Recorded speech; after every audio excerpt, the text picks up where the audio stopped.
दोस्तों, अमेरिका में भारतीयों के प्रति भेदभाव, धमकियां, टॉर्चर, उत्पीड़न और नस्लवादी गालियां, यू ब्लैक इंडियंस, ये बढ़ती जा रही हैं। 12% की वृद्धि हो गई धमकियों में और ऑनलाइन गालियों में 69% की वृद्धि हो गई भारतीयों के प्रति। भारत में जो हमने अपनी माइनॉरिटीज के साथ किया कि सिखों के लिए कोई स्थान नहीं, ईसाइयों के लिए कोई स्थान नहीं, मुसलमानों के लिए कोई स्थान नहीं, ना कॉलेजेस में, ना स्कूल में, ना शहरों में, ना नौकरियों में, और हम समझते हैं उनको देश से बाहर निकाल दो। अब ये तो हिंदुस्तानी ही है सारे, लेकिन अमेरिका में जो भारतीय है, चाहे वो कंपनी फेडेक्स हो, वॉलमार्ट हो, वेरिजन हो या बाकी सैकड़ों कंपनियां जो भारतीयों को रिक्रूट करती हैं, उनका ऑनलाइन टॉर्चर हो रहा है। इन कंपनियों के बायकॉट की धमकियां दी जा रही हैं और ऑनलाइन गालियां दी जा रही हैं। धमकियां 12% बढ़ गई हैं कि देश छोड़ के चले जाओ, और ऑनलाइन गालियों में 69% की वृद्धि हो गई है। उनको डीह्यूमनाइज किया जा रहा है, उनको गालियां बकी जा रही हैं, उनको धमकियां दी जा रही हैं। जैसे एक्स पर एक पोस्ट में भारतीयों को पेस्ट यानी कीड़े मकोड़े कहा गया है, और ये एंटी इंडिया हेट बढ़ता जा रहा है। कुछ और जो गालियां हैं मैं बता दूं आपको, भारतीयों के लिए स्टिंकी, दुर्गंध वाले, करी मचर्स, काउ वर्शिपर्स, ये सब कह के गालियां दी जा रही हैं। न्यूक इंडिया एंड इरेज हिंदुइज्म, ये धर्म सीधे हमले, हिंदू धर्म पर हमले किए जा रहे हैं। न्यू इंडिया पर परमाणु हमले की बात की जा रही है कि हिंदू धर्म को साफ कर दिया जाए। इसी तरह से भारतीयों को नॉन व्हाइट इन्वेडर्स कहा जा रहा है। ब्रेन ड्रेन का आरोप है, इनको इनकॉम्पिटेंट कहा जा रहा है इंडियंस को, और स्केमर्स भी कहा जा रहा है। मतलब ये घोटालेबाज हैं, घोटाला करके यहां पर आए हैं, और इनके जो क्रेडेंशियल्स हैं। ये कोई पाकिस्तानी नहीं कह रहा भारतीयों को, ये अमेरिका के सिटीजन्स कह रहे हैं। और एक सर्वे रिपोर्ट निकलकर सामने आई है जिसने भारतीयों के औसान खता करके रख दिए हैं। और ये कुछ साल पीछे आप चले जाएं, आपको ऐसा कोई भी इंसिडेंट नहीं रिपोर्ट होता मिलेगा। रेसिज्म होता था ज़रूर, लेकिन एक बड़े पैमाने पर नहीं कि पूरे का पूरा राइट विंग अगेंस्ट खड़ा हो जाए। और ये जो ताज़ा जो मामलात हुए हैं ना, आज से 1 महीने पहले, बल्कि 1 महीना भी नहीं हुआ, 25 दिसंबर की बात मैं कर रहा हूँ, क्रिसमस डे की, जब ये बड़े फुदक रहे थे ना, मॉल्स में से जो क्रिश्चियंस के लिए सजावट की गई थी उसे तोड़ा जा रहा था। जो गिरजाघरों में, चर्चेज में जाकर तोड़ फोड़ करते थे, और वो आपने वीडियोस मेरे चैनल पर देखी होंगी, जिसमें उसे कह रहा था कि जीसस इज नॉट ओवर्स, वो हिंदुओं का नहीं है, हिंदुओं का हनुमान है, राम है। अगर तुम्हें यहाँ पर रहना है तो हनुमान और राम के गीत गाने होंगे, क्रिसमस नहीं मनानी पड़ेगी। तो अब तकलीफ क्यों हो रही है? तुम्हें अब भारत साफ चाहिए मुसलमानों, क्रिश्चियंस और सिखों से, तो फिर अमरीकियों को भी यही चाहिए, हिंदुओं से पाक। बाकायदा उन कंपनियों को जो कि बड़ी बड़ी कंपनियां हैं जहां पर ये इंडियंस काम करते हैं, उन्हें फ़ोन कर करके उनकी सोशल मीडिया पोस्ट के नीचे उन्हें माँ बहन की गालियां दी जा रही हैं गोरों की तरफ से कि निकालो इन गंदों को, भेजो इन्हें वापस इनके मुल्कों में। इवन के ये तक आ गया है कि एटम बम मार दो इन्हें, फारिग करो इन्हें दुनिया से, ये गंदे हैं, कड़ी की स्मेल आती है इनसे, गाय का पेशाब पीते हैं। ये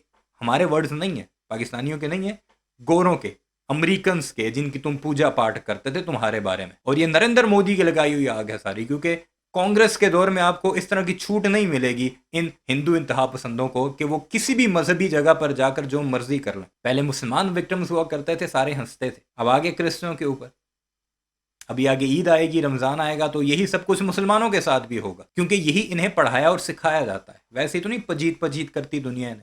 खैर, देखते हैं मजीद क्या क्या कुछ कहा गया और भारतीय इस पर क्या कुछ कह रहे हैं। वो फेक है, नकली है, जाली है, फर्जी है, ये सारी चीजें उनको बार बार उसके हमले में की जा रही है। ये एक बड़ी खतरनाक स्थिति बनती जा रही है। फेडेक्स, वॉलमार्ट, वेरिजन जैसी कंपनियों से कहा गया है, लोगों को कहा है कि इनका माल मत खरीदो, इनकी सर्विसेज मत लो, और अगर तुमने किया तो बस तुम्हें उत्पीड़न का शिकार होना पड़ेगा। जो हम मुसलमानों के साथ करते हैं, ईसाइयों के साथ करते हैं, वो हमारे साथ वहां पर कर रहे हैं। वो हमसे कहते हैं कि you black Indians go away, you are taking the jobs of our white workers. हमारे जो गोरे वर्कर्स है ना, आप उनकी नौकरियां ले रहे हो और हम तुम्हें लेना नहीं देंगे। नौकरी छोड़ के चले जाओ, अपने मुल्क वापस जाओ, America is not a place for you, get out from here. ये हालात हैं। तो अमेरिका में जो भारतीय श्रमिक काम कर रहे हैं, भारतीय लेबर जो काम कर रही है, उनको ये सब सुनना पड़ रहा है आज की तारीख में। गालियां भी, नस्लवादी गालियां भी, धमकियां भी, टॉर्चर भी, ऑनलाइन भी, ऑफलाइन भी, get out Indians, get out black Indians, ये भी कहा जाता है। और जितने भी वर्क वीजा मिलते थे H1B के 70% इंडियंस को मिलते थे। तो सोशल मीडिया पे जो हमारे खिलाफ जो नफरत फैल रही है इस समय, वो नफरत बढ़ती चली जा रही है। वहां के जो राइट विंगर्स हैं, जो ट्रंप के सारे साथी हैं, हमारे जो राइट विंगर्स हैं, दक्षिणपंथी सारे, BJP, RSS, Bajrang Dal, VHP, ये मुसलमानों को, ईसाइयों को, सबको बाहर निकाल देना चाहते हैं ना, आपको पता ही है ना। सीक्रेट सिटीजन बना के रखते हैं, इनकी मस्जिदें तोड़ देंगे, चर्च तोड़ देंगे। तो वहां भी एक राइट विंग है जो मागा का है, मेक अमेरिका ग्रेट अगेन, तो वो भी भारतीयों के साथ ऐसे ट्रीट कर रहे हैं और कहते हैं इन इंडियंस को हमारी महान अमेरिकी कंपनियों पर कब्जा करने से रोको, और अगर नहीं रोकते हो तो इनको धक्के मार के बाहर निकाल दो यहाँ से। इन्होंने हमारे व्हाइट वर्कर्स को बाहर निकाला है, ये कंपनियां जो है ये ब्लैक्स को नौकरी दे रही है, इंडियन ब्लैक्स को, तो ये इनको निकालो यहाँ से, हमें इसकी जरूरत नहीं है। अब ये बताया जा रहा है कि जो हेट क्राइम है इंडियंस के खिलाफ वो बढ़ता चला जा रहा है। इंडिया में क्रिश्चियंस और मुसलमानों के प्रति हेट क्राइम बढ़ रहा है, लेकिन वो तो इंडिया के नागरिक हैं, लेकिन वहां पे तो हम दूसरे देश के नागरिक हैं। तो उन हालातों में वो इंडियन जिनके पास ग्रीन कार्ड या पासपोर्ट भी है अमेरिका का, उनको भी हेट क्राइम का शिकार होना पड़ रहा है। क्या हालात हो गए कि आज दुनिया हमसे नफरत करती है। आज से 10-12 साल पहले दुनिया हम हिंदुओं से नफरत नहीं करती थी, लेकिन आज नफरत करती है। ऑस्ट्रेलिया में, न्यूजीलैंड में, ब्रिटेन में, यूरोप में, अमेरिका में, कनाडा में हम हिंदू निशाने पर हैं और हमें आतंकवादी कहा जाता है कि we are the terrorist, we are the extremist. देख लीजिए क्या कमाई की मोदी सरकार ने हमारे लिए। उग्र दक्षिणपंथी लोग हैं, ये लगातार बहुत उग्र होते जा रहे हैं। और ट्रंप ने जिस तरह से भारतीयों का नाम तो नहीं लिया उन्होंने, लेकिन इमिग्रेंट्स करके उसमें सबको लपेट लिया है। और ट्रंप ने इस घृणा को, इस नफरत को बढ़ाने में एक बड़ी भूमिका निभाई है। कुछ और जो गालियां इस्तेमाल हो रही हैं वो भी आप सुन लीजिए। इमेजिन द स्मेल, भारतीयों के लिए कहा जा रहा है कि इमेजिन द स्मेल, उनकी तो स्मेल आती है ना। गोरों को यही प्रॉब्लम है इंडियंस के साथ कि वो परफ्यूम यूज नहीं करते, जो खाते हैं वही कपड़ों के साथ लगा होता, हाथ कपड़ों के साथ साफ किए और काम पे लग गए। बड़े मेहनती हो तुम, कोई $2-4 की एक परफ्यूम ही लेकर लगा दिया करो। दूसरे इनके बारे में कहते हैं स्ट्रीट शिटर्स, गलियों में ही शुरू हो जाते हैं हगने। स्कैमर्स, थोड़े स्कैम्स तो नहीं करते, तुम्हारी लड़कियां हों या लड़के हों, हर जगह तुम जाते हो अपने काम डालने शुरू कर देते हो। शॉपलिफ्टिंग तुम करते हो, 2 नंबरियां तुम करते हो, चाहे जहां भी हो। भारत में लोग आए बाहर से, उनके साथ यहाँ पर, खुद बाहर जाओ वहां पर भी। तो इसलिए अच्छा है तुम्हारे बारे में जो लोग, अब दुनिया में अवेयरनेस फैलती जा रही है। और सबका करता धरता तुम्हारा बाप मोदी है, उसने तुम्हें यही तरबियत दी है। इंडिया के अंदर मुसलमानों की चीज़ें लूटो, क्रिश्चियंस की लूटो, बाहर जाओ गोरों की लूटो, और सिविक सेंस बिल्कुल जीरो। गंध की कल्पना कीजिए। पजीट एक बहुत बुरी गाली के तौर पर चल गई, मैं इसके बारे में अभी आपको बताऊंगा। स्ट्रीट शिटर्स मतलब सड़कों पर शौच करने वाले, काऊ यूरिन, गौमूत्र पीने वाले, ये सारे जो गालियां हैं ये उनके लिए इस्तेमाल हो रही हैं। और ऐसे बहुत सारे एक्टिविस्ट हैं, जर्नलिस्ट हैं, जो यूट्यूबर्स के रूप में भी और सोशल मीडिया पर भी जहर उगल रहे हैं और निशाना बना रहे हैं भारतीयों को। ये एक कंसर्टेड कैंपेन है, कोई अलग थलग कोई छोटे मोटे कुछ लोग नहीं कर रहे हैं, बल्कि बाकायदा एकजुट होकर, संगठित होकर एक अभियान चलाया जा रहा है। और ट्रंप के सपोर्टर्स ने H-1B वीजा को खत्म करने की मांग की है। उनका कहना है कि भारतीय पैरासाइट्स हैं, परजीवी हैं। अब ये आप समझ सकते हैं कि किस तरह से टारगेट किया जा रहा है भारतीयों को, और खासतौर पर हिंदुओं को। हिंदू, एक तरह से यूएस कांग्रेसमैन ने कहा भी कि हिंदू फोबिया का मुद्दा उन्होंने उठाया, जहां हिंदू धर्म को निशाना बनाया जा रहा है। लेकिन ये जो आवाजें हैं ये बहुत रेयर हैं, इनकी सुनवाई बहुत नहीं है, क्योंकि मागा का शोर बहुत जबरदस्त है।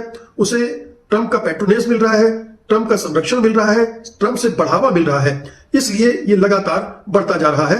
और ये भयानक रूप से एक ऐसी स्थिति में पहुंच गया है जहां इसको रोकने की संभावना घटती जा रही है। मैंने अभी जिक्र किया था कि भारतीयों के लिए वहां पजीत शब्द का इस्तेमाल हो रहा है। ये इस्तेमाल भारतीयों के लिए हो रहा है, और खासकर उनमें भी हिंदू और सिख मूल के लोगों के लिए हो रहा है। इंटरनेट पर खासतौर पर जो धुर दक्षिणपंथी और व्हाइट सुपरमिस्ट ग्रुप्स हैं, इनमें ये पजीत शब्द बहुत लोकप्रिय हो गया है। और ये शब्द भारतीयों को नीचा दिखाने, उन्हें गंदा, असभ्य, सड़क पर शौच करने वाला बताने के लिए इस्तेमाल होता है। तो पजीट कह दिया तो मतलब भारतीयों और हिंदुओं, खासतौर पर हिंदू और सिखों के लिए ये सारी चीजें इस्तेमाल हो रही हैं। 2015 में ये शब्द उभरा था और एक शुरू हुआ था, मीम शुरू हुआ था, पजीट माई सन। ये जो महमूद माई सन, एक तुर्की लोगों ने ट्रोल करने वाला मीम। यही अगर भारतीय अपने मुल्क में इंसान के बच्चों की तरह रहते, माइनॉरिटीज़ के साथ बुरा ना कहते, तो इस वक्त पूरी दुनिया उनके साथ खड़ी होती। वो ये कहती कि इनके साथ जो इस तरह के वाक़यात हो रहे हैं, जो मामलात हो रहे हैं, ये नहीं होने चाहिए। क्यों करते हो तुम? ठीक है, गंदे हैं, स्मेल आती है, तो उन्हें अवेयर करो कि तुम परफ्यूम यूज़ करो। लेकिन जब भारतीयों का ट्रैक रिकॉर्ड देखा जाता है कि अपने मुल्क में ये क्या कुछ करते हैं, ये 25 दिसंबर वाले जो इंसिडेंट हुए थे, इंटरनेशनल मीडिया ने बहुत ज़्यादा कवर किए थे, क्योंकि क्रिसमस का दिन था। क्रिश्चियन कम्युनिटी पूरी दुनिया में क्रिसमस मना रही थी। वहाँ पर इन चीज़ों को उठाकर बताया गया कि ये देखो तुम्हारी कम्युनिटी के साथ क्या कुछ हो रहा है भारत में। तो फिर अब तुम्हें वो आगे से हार तो नहीं पहनाएंगे। जो तुम अपने मुल्क में बोते हो वो ही तुम फॉरेन में काटते भी हो। मुसलमानों के लिए तो कम ही कम लोग बोलते हैं, क्रिश्चियंस के लिए अब दुनिया ने बोलना शुरू किया और तुम्हें तुम्हारी औकात वहाँ पर दिखाना शुरू किया, तो तुम्हें अब तकलीफ नहीं होनी चाहिए कम अज़ कम। बनाया था, उसी के तर्ज पर शुरू हुआ था। और इस अब पजीट के जरिए हिंदुओं को निशाना बनाया। जो पजीट है वो शब्द कहाँ से आया, जरा ये समझ लीजिए। आप सुनते हैं कि सिखों में पाजी शब्द का इस्तेमाल होता है, पंजाब में पाजी शब्द का इस्तेमाल होता है, ये भाई जी के लिए कहा जाता है। और वहां से इन्होंने पज लिया है और फिर इसमें उन्होंने इसको बिगाड़ कर पजीट कर दिया है और ये इस तरह से इसकी उत्पत्ति हुई है। अब ये पूरा जो संदर्भ है इसका समझ लीजिए कि सामान्य रूप से ये साउथ एशियंस पर लागू होता है। इससे जुड़े इस स्टीरियोटाइप्स हैं, जैसे स्ट्रीट शिटर, सड़क पर शौच करने वाला, गंदा करने वाला। हाल में ये और फैला है और अमेरिका, कनाडा, यूके तक में इसका इस्तेमाल होने लगा है।